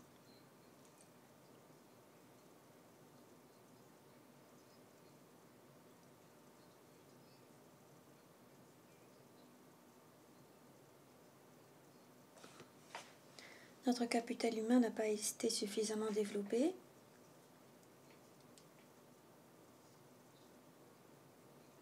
Très souvent, vous trouverez des artistes qui vont imiter, qui vont s'inspirer de l'extérieur. Or, en Afrique, il y a déjà beaucoup de richesses, beaucoup de diversité, beaucoup de couleurs. Compte tenu des coupures constantes, l'interprète doit suspendre l'interprétation. Africans disassociate themselves from their own heritage. And that is something that is a responsibility of our leadership. A number of communities will be surprised if you're certainly interested in their heritage, because for a long time, cultural heritage was not seen as something useful. It was irrelevant. It's not part of development. It's not part of politics. And therefore, it has not been developed sufficiently to address. L'interprétation n'est pas assurée compte tenu de la mauvaise qualité du son. Our communities need to start recognizing that our own culture has a contribution to the challenges we face today, and especially for the youth. Many of the youth have not seen the usefulness of culture because they've been born in a generation, in a world where African culture is seen as irrelevant. So where do they get the confidence to use cultural heritage, whether it's for art, whether it's for employment? Cultural tourism is very low in Africa, and yet Africa is full of rich diversity and rich culture. In Uganda, as an example, religion has played a very important role in demonizing culture. We find that in a number of communities, cultural leadership have changed religions and their religious beliefs, and they have disassociated themselves from their traditions. And as a result, we are losing valuable cultural knowledge, cultural heritage, and cultural values. Finally, what the AU and African countries recognize cultural rights as a major component of human rights. It is a human right to be able to access, enjoy, express your heritage. But they should also be cognizant of historical marginalization and oppression amongst minority and majority ethnic groups. It could be based on gender, social status, initiation, age. There are different forms through which cultural rights are expressed, and it can either be for the positive or negative.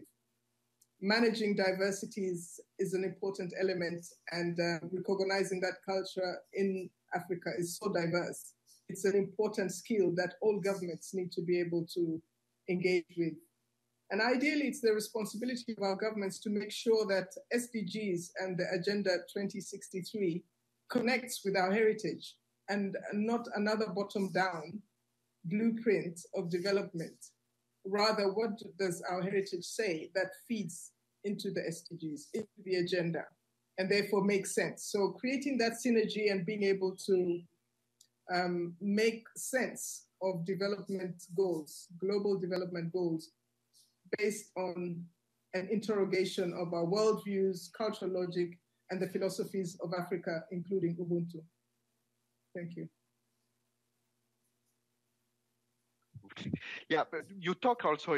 Oui, vous avez parlé de la jeunesse. Et la question que j'aimerais vous poser, c'est si l'on prend en compte la main-d'œuvre, la force de travail de l'Afrique, notre continent, quels sont les talents et quelles sont les possibilités nécessaires pour que les jeunes Africains puissent créer cette Afrique que nous voulons en utilisant la culture et le patrimoine? Encore une fois, je vais répondre à cette question par une autre question.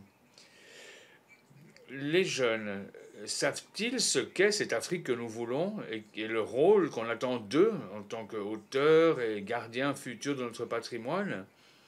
Certains des talents dont ils ont besoin, par exemple, c'est le raisonnement critique, la réflexion, pour qu'ils puissent comprendre ce patrimoine, évaluer ce patrimoine et déterminer eux-mêmes ce qu'est le patrimoine.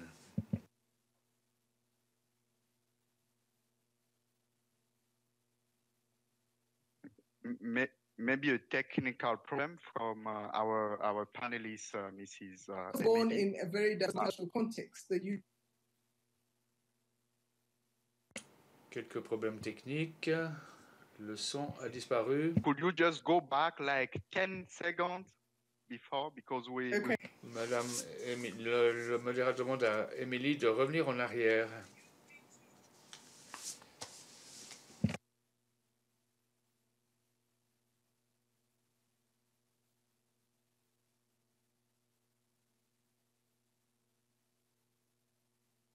I think it's the same technical issue. Toujours le même problème technique. Je propose de passer à notre dernier orateur. Elle est mentor. C'est une véritable inspiration, en tout cas pour moi.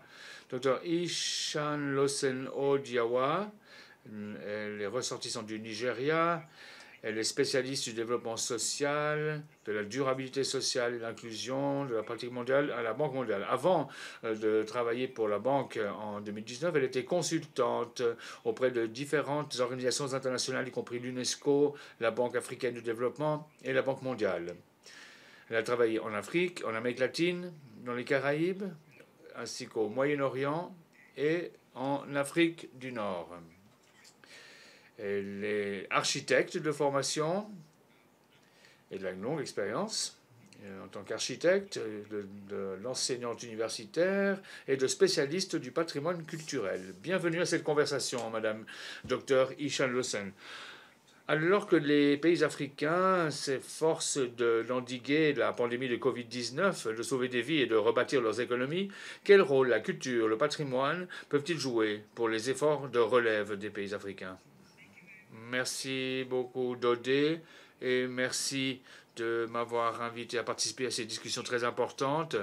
Nous savons tous que la Covid-19 a entraîné des reculs très importants pour les réalisations de ces dernières années, qu'il s'agisse des OMD de l'époque ou de notre époque des ODD. ainsi que pour les efforts mondiaux de réduction de la pauvreté extrême, la réduction des inégalités. Nous voyons près de 115 millions de personnes replongées dans la pauvreté extrême, rien qu'au cours de l'année écoulée. Et pendant cette période, nous avons également vu le secteur culturel, pas seulement en Afrique, mais à travers le monde entier, souffrir. Nous avons vu les réunions sociales, la vie en communauté, toutes ces activités qui renforcent les relations touchées par la pandémie. Et je parle là de festivals culturels, de manifestations religieuses qui ont été annulées. Et alors que nous nous tournons vers la relève, alors que nous regardons au-delà de la période actuelle dans laquelle nous sommes plongés, réfléchissons à ce que nous avons déjà réalisé en termes de développement économique et humain en Afrique par rapport aux arts culturels et au patrimoine en Afrique. Je vais vous donner un exemple avec Nollywood en 2016. Nollywood a contribué à hauteur de 2,3% au PIB du Nigeria. Et ça, c'est rien qu'au Nigeria. À travers le continent, nous avons une industrie cinématographique en pleine croissance. Donc si nous étions en mesure de calculer leur contribution, on pourrait, sans le moindre doute, constater une contribution d'un pourcentage très élevé au PIB. Nollywood, à elle seule, contribue à hauteur de millions d'emplois annuellement à l'économie du Nigeria. C'est un potentiel pour l'avenir. Nous avons également vu que pendant l'ère de la Covid, par exemple, les communications, les secteurs des communications technologiques ont été une possibilité d'expression pour de nombreux peuples à travers l'Afrique, et notamment pour l'utilisation de la culture. La culture a été un grand motivateur pour faire passer des messages, notamment concernant le contrôle du virus, en utilisant le théâtre traditionnel ou en utilisant les langues, des expressions culturelles que les personnes peuvent comprendre. Il est important pour nous d'investir dans la culture en Afrique. Parce que la culture fait tenir différentes choses en place, ensemble.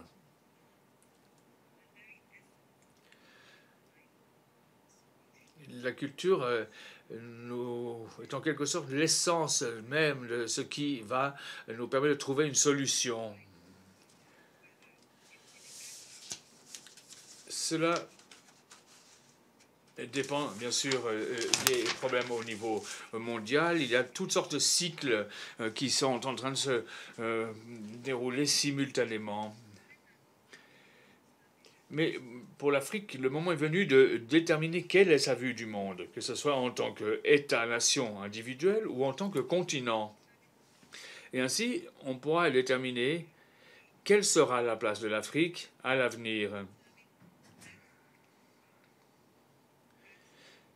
Et ce n'est qu'en déterminant, décidant quelle est cette vision du monde, quelle est cette vision pour nous-mêmes, pour notre continent, qu'il sera possible de mettre au point des politiques axées sur les pratiques culturelles, sur nos propres arts. Parce que les arts sont quelque chose de créatif de par leur nature. On peut créer. Le docteur Aloukou a parlé d'architecture, par exemple. Ça, c'est la création de l'espace construit. Lorsque nous sommes concentrés sur ce qui est l'essence d'être un Africain et sur l'essence de la créativité, de la production africaine, eh bien, cela nous permettra d'orienter le processus de relève et de trouver les solutions. Ces solutions ne peuvent pas venir de l'extérieur. Pendant bien trop longtemps, l'Afrique a dépendu de solutions venant de l'extérieur, d'autres contextes, pour essayer de régler ses propres problèmes. Et donc, il est important que le son se tourne vers nous, que l'on voit ce que nous avons chez nous. C'est important pour nous pencher sur les problèmes persistants de l'inclusion. Émilie a dit qu'il était nécessaire d'inclure les personnes marginalisées. L'augmentation des inégalités dans nos économies, dans nos pays, à travers notre continent, c'est un problème.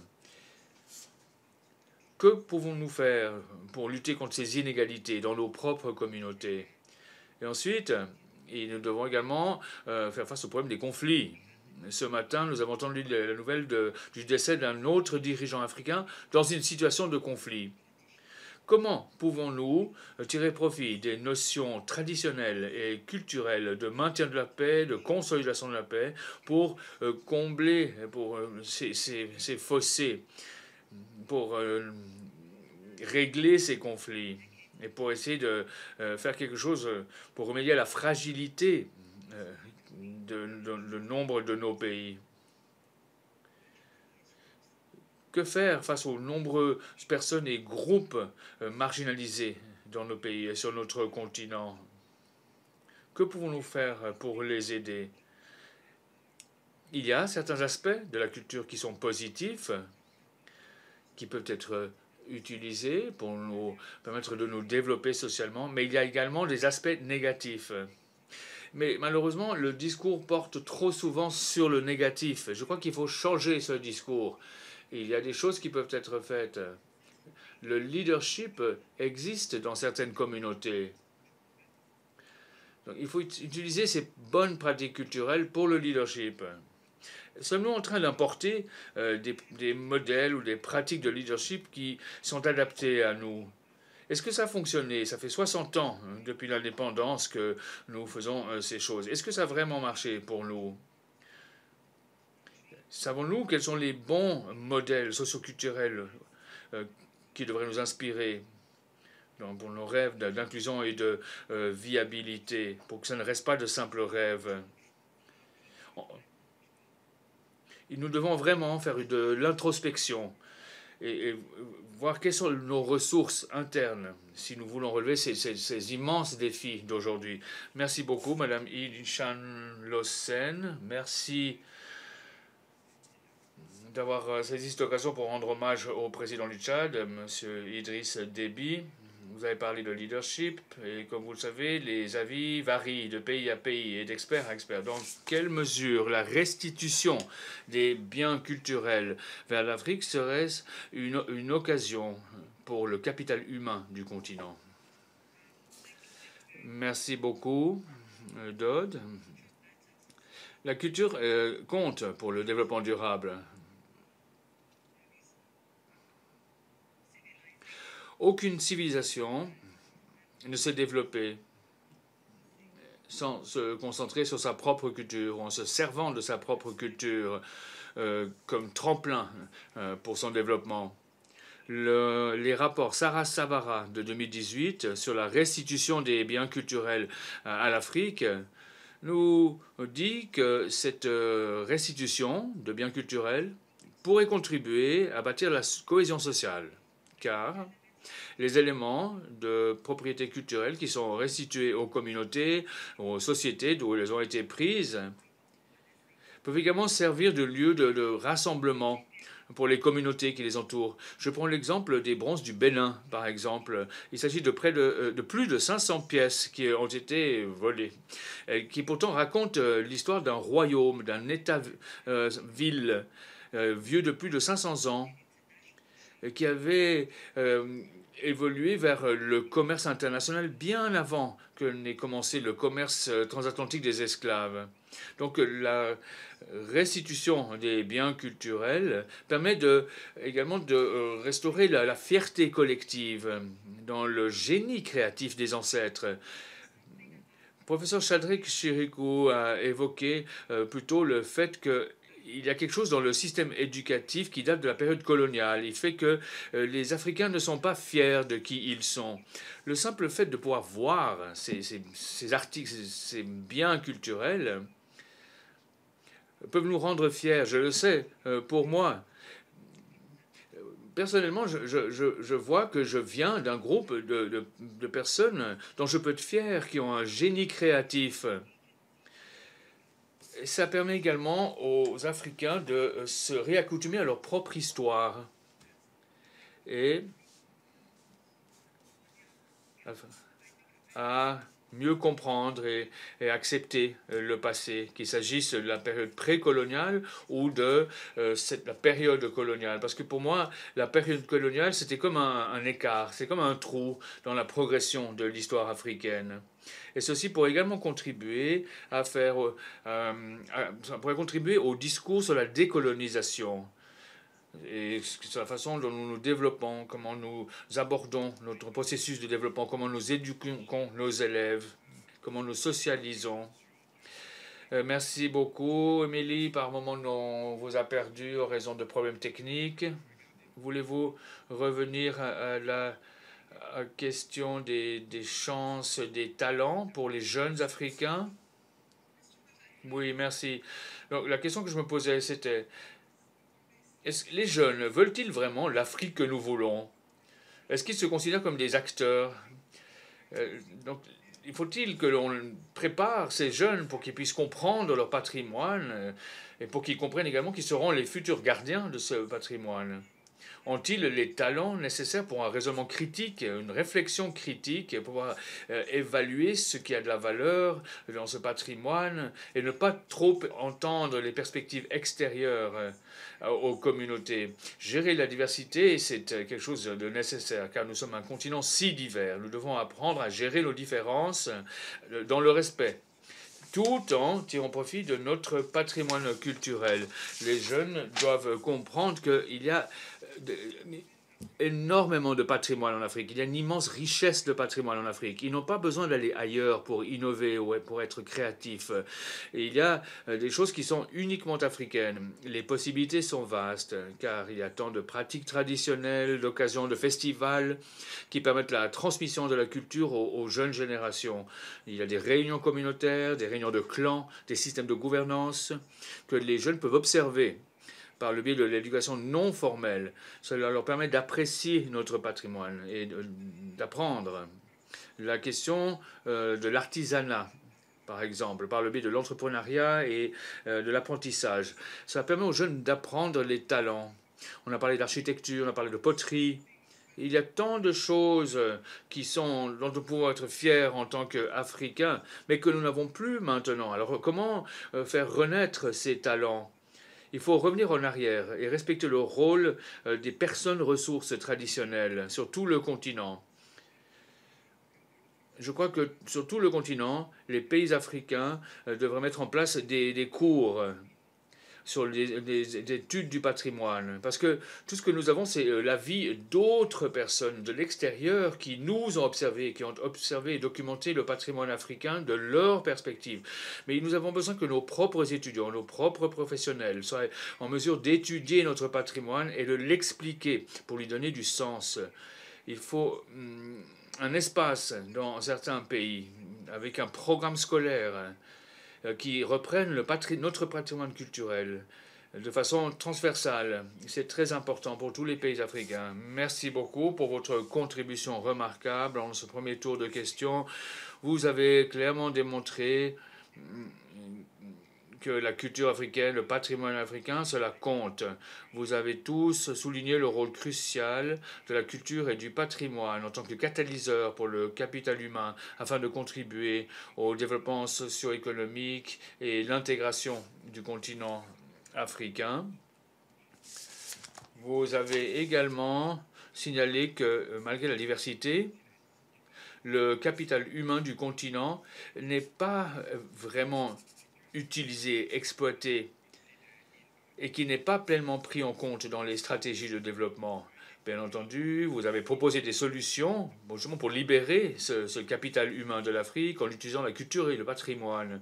Par exemple, en refondant nos systèmes éducatifs et sa mise en œuvre à tous les niveaux, en renforçant le lien entre le patrimoine culturel et le développement durable, et en renforçant le rôle des nouveaux acteurs tels que la diaspora, les organisations de la société civile africaine, etc., etc. Again, thank you very much.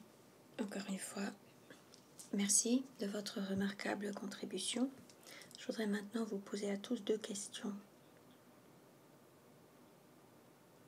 Sachant que l'Afrique est le berceau de l'humanité et abrite plus de 50% du capital humain, et sachant que certains des instruments de l'Union africaine et la Convention culturelle de l'UNESCO sont là pour aider les États parties à mettre en œuvre les objectifs de développement durable, je voudrais poser une question. Le professeur Ola pourrait peut-être commencer, quel est le rôle que les instruments de l'Union africaine et la Convention de l'UNESCO peuvent jouer pour atteindre les EDD? Merci. Je crois que ces ODD sont absolument cruciaux. Mes collègues l'ont dit, l'Afrique est un continent, mais également un ensemble de groupes. Cela veut dire que lorsque nous regardons ces objectifs, nous pouvons nous intéresser à l'ensemble du continent. Nous devrions avoir un point de vue africain sur la façon dont nous faisons les choses, sur la façon dont nous comprenons notre identité et la viabilité. On dira toujours, bon, à l'ouest, ils ont des objectifs concrets, au sud, moins concrets, etc. Mais non, ce n'est pas vrai. Nous avons par exemple le Grand Zimbabwe. C'est une œuvre d'architecture considérable, on n'en parle pas beaucoup. On nous parle beaucoup des royaumes du Bénin. C'est très bien, j'ai une excellente éducation, mais on ne nous parle pas forcément du reste. Il faut que nous ayons une compréhension du continent. Et nous pourrons également utiliser cela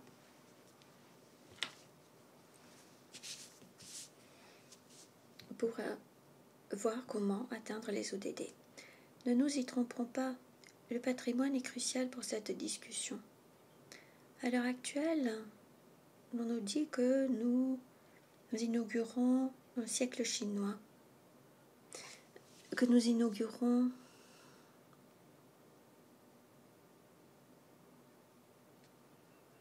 un siècle chinois avec la route de la soie, très fantastique, vraiment fantastique.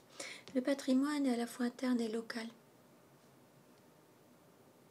Je veux savoir également ce qui se passe au Maroc, au Cap. Il nous faut cette démarche africaine pour voir comment nous traitons le patrimoine, comment nous inculquons cela à notre jeunesse. On a parlé de la décolonisation, il faut parler de la panafricanisation également. Et pour moi, les ODD sont des méthodes, sont des solutions pour faire vivre cette culture. Nous devons changer le discours. Merci. Merci, professeur. Docteur Richard Lawson, vous voulez intervenir? Merci, merci infiniment. Les instruments de l'Union africaine et la Convention de l'UNESCO se complètent de façon générale.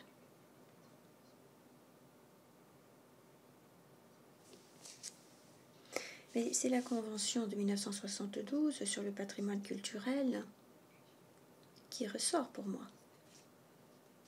C'est l'incarnation finalement de la conférence de développement de Stockholm.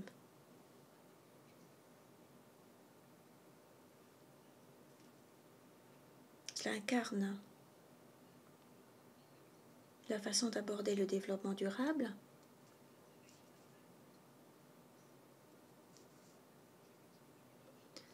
en ce sens que la préservation et la gestion de ces sites pourraient contribuer à la réduction des causes structurelles d'inégalité telles que la discrimination et l'exclusion, parce que les principes de base du développement durable peuvent être appliqués à ces sites. S'agissant de la renaissance culturelle, nous avons les conventions internationales de l'UNESCO. Lorsque nous commencerons à reconnaître que telle ou telle personne vient d'une partie du continent, mais que nous ne reconnaissons pas que cette personne vient peut-être d'une autre région parce qu'elle est là à cause du commerce, que se passe-t-il? On met parfois trop l'accent sur aujourd'hui, sur le présent, sans se demander comment nous sommes arrivés là où nous sommes aujourd'hui. Nous lançons différents partenariats. Il y a des partenariats, Union africaine, Banque mondiale. Il peut y avoir des stratégies pour s'attaquer à la pauvreté extrême. Et on peut investir dans les gens. C'est ce qu'on doit faire. On doit investir. Investir dans les Africains, dans les jeunes Africains. Comment faire? Comment mobiliser les investissements? Comment investir, déployer nos ressources? Il faut le faire autour de la production culturelle, des liens intergénérations, comme cela a été dit. C'est-à-dire qu'il faut apprendre grâce à nos aînés.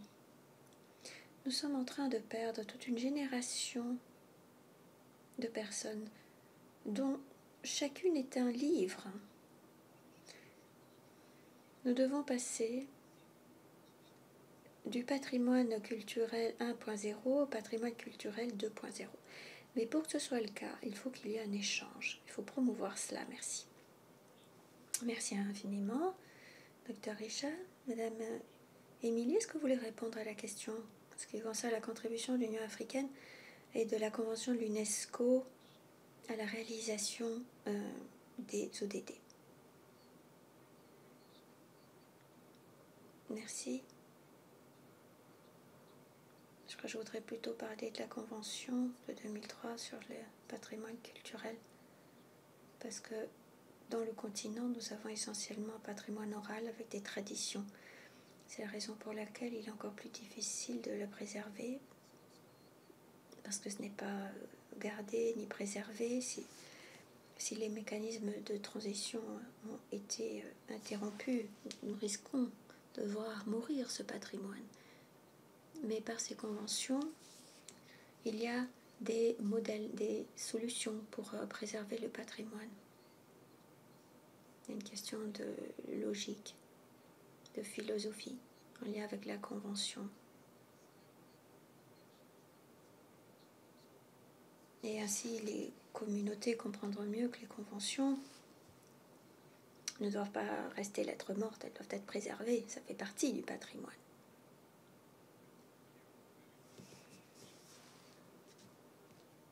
Sur les pays de l'Union africaine.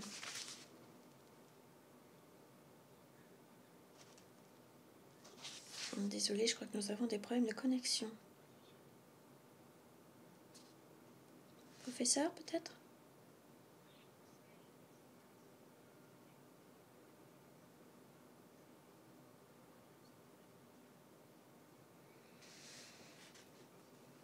Je reviens à ce qu'ont dit mes collègues. Et je vais poser quelques questions. Qu'y a-t-il d'Africains dans les ODD et dans la Convention de 1972? Pourquoi est-ce que l'Afrique est sous-représentée en termes de sites du patrimoine culturel? Donc finalement, la question est de savoir est-ce que les dés sont pipés?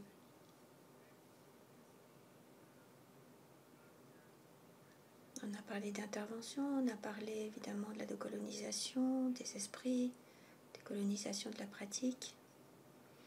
On a dit qu'il fallait faire confiance au système africain. Comment passons-nous de la parole aux actes? Comment faire pour transformer le système?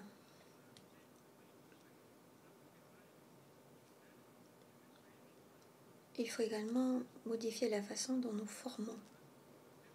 Il faut tenir compte des valeurs africaines, les intégrer dans la formation. Il faut faire confiance à nos experts africains. Pourquoi faire venir des experts d'Europe, d'ailleurs? Pourquoi est-ce que ce sont eux qui viennent nous parler du développement? C'est quand même ironique. Et il faut renforcer la sensibilisation, accroître les capacités.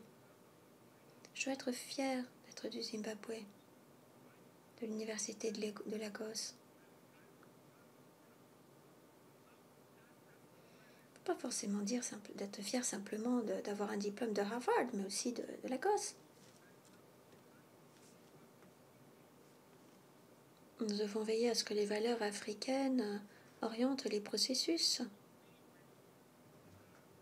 pour la viabilité et autres. Et donc, si nous adoptons ce type de démarche, nous pourrons peut-être vraiment mettre en œuvre le programme 2063.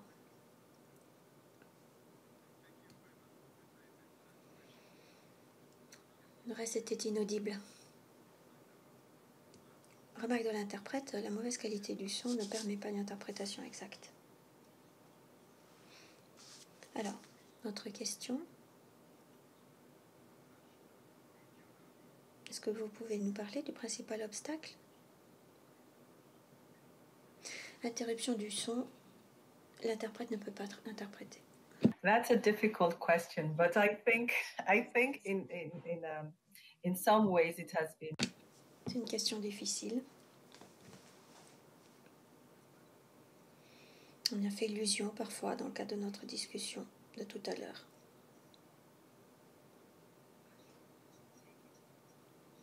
Le système éducatif n'est pas conçu pour tenir compte du contexte culturel dans lequel a lieu la formation. Et par conséquent, tout cela se perpétue à long terme. Par exemple, j'ai fait une formation d'architecte au Nigeria. Et ma formation d'architecte était basée sur l'architecture européenne et d'ailleurs, mais pas d'Afrique. Donc nous avons là une perpétration de tout cela dans le système éducatif. Tout cela se perpétue. Or, il faut changer la donne. Qu'est-ce que cela signifie? Les universitaires africains eux-mêmes doivent recenser le patrimoine africain, ce patrimoine culturel, pour transmettre cela aux générations futures. Ce n'est qu'en modifiant radicalement ce système éducatif que nous pourrons avancer. Bien, merci, effectivement, nous devons changer notre système éducatif.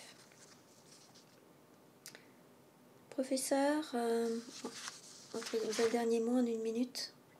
Quel est le principal obstacle? Nous ne vous entendons pas.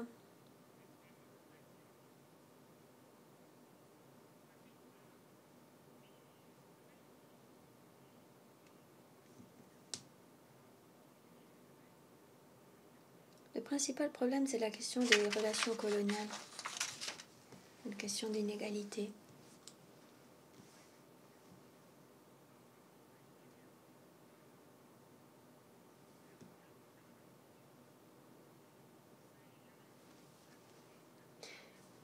Le bruit de fond ne permet pas l'interprétation. As a tourist, so the kind of tourism is meant for the European visitor, for the American visitor, and now for the Chinese visitor, right? So how do we develop these markets so that we are proud in our culture and our heritage, and that African money must be spent on African goods and African things, which include African heritage? If we are able to achieve that, a continent of 1.2 billion, that's more than a sizable, market. So we can do it. Thank you. Décolonisation. Bien, merci. Madame Émilie Drani. Problème technique apparemment. Professeur Ola peut-être. Oui, je peux intervenir. Il y a beaucoup de Nigérians qui vont au Ghana en vacances. En fait, mon premier diplôme vient de l'université du Nigeria, donc je suis une vraie africaine. Mais ce que je voudrais dire,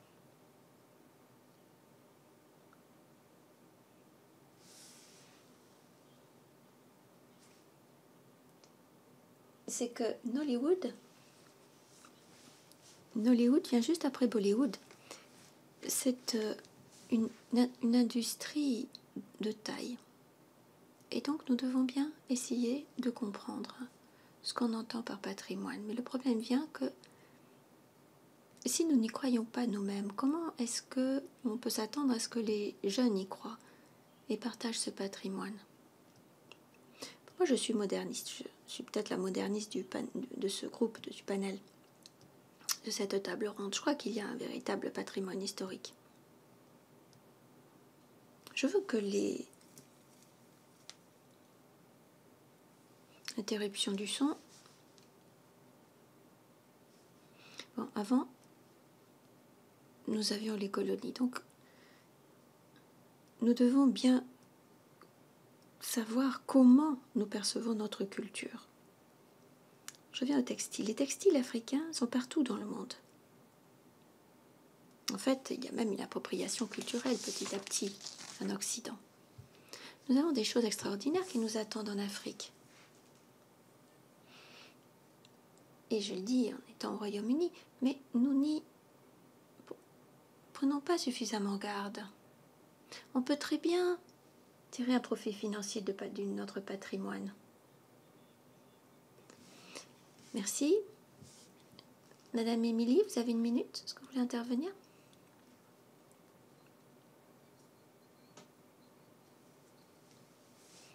Bien. Nous en avons parlé. C'est peut-être un changement de mentalité. La mauvaise qualité du son ne permet pas l'interprétation. The national development plans, it will not be included in the budget. So there is very little that can be done to make sure that heritage is developed and it's promoted. So that shame or that lack of confidence, the fear of failure, the failure to invest in heritage is what we have to deal with, and not always monetize heritage. Heritage does not always have to be equated to how much money does heritage contribute to the national revenue. It's a value that cuts across all sectors of development. Thank you. Thank you once again. Unfortunately, time is over. Merci. Je sais que vous avez beaucoup à dire. Nous pourrions poursuivre. Nous poursuivrons d'ailleurs cette conversation les 26, 27, 28 mai. Marquez vos agendas.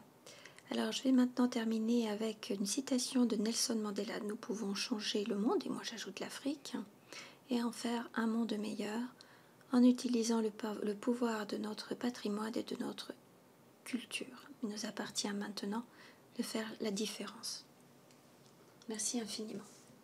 Prenez bien soin de vous.